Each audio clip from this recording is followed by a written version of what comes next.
Uh, Atheists are so blind intellectually. So blind intellectually. They think they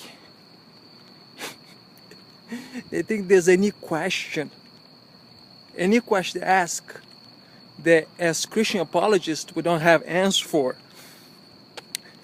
Even things like, for example, sometimes we look like, sometimes they ask you questions that like is so obvious, like question this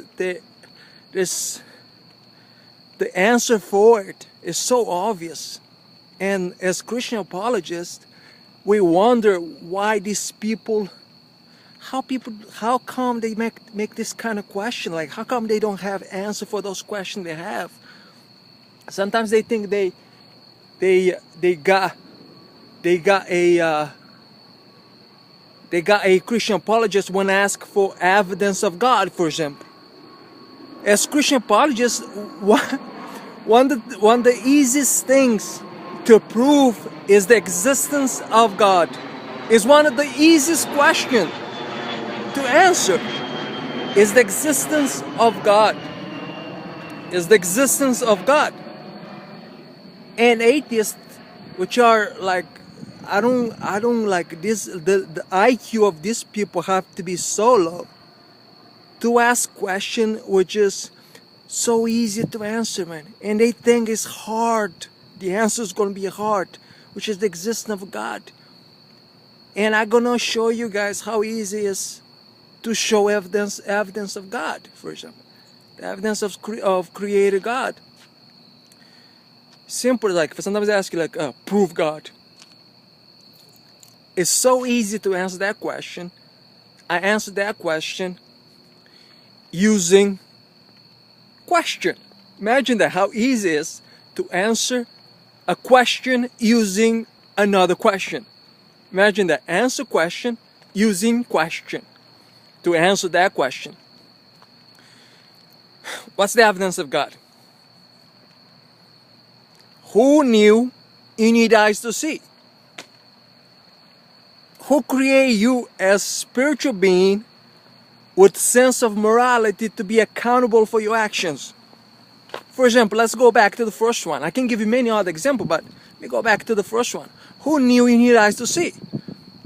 Anyone with simple logic, anyone who has simple logic knows it takes mind to know purpose of something before that purpose provide can exist.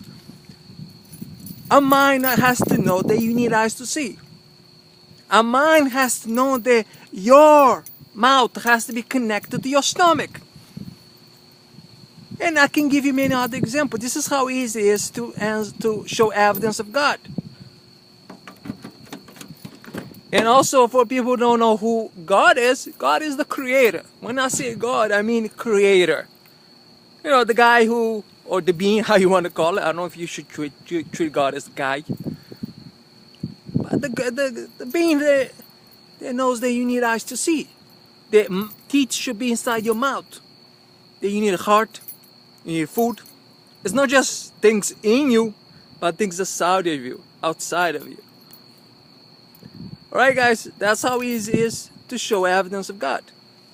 Also, just to leave a footnote, there's atheists that come to you with this, like, they ask you like, who created God? What the hell, like who created God? God is the opposite of our dimension. If our dimension is material, his dimension is immaterial. If our dimension needs creator, his dimension doesn't need creator. It's the opposite. His dimension is not created. God is not created. God is not created. For people, I keep asking the question like, who created God? Using our dimension to try to understand God is the opposite. If you want to understand God, change your reasoning to the opposite. Then you're gonna understand how God exists, and God's dimension, and God Himself. All right. I hope I was clear. So long. Au revoir.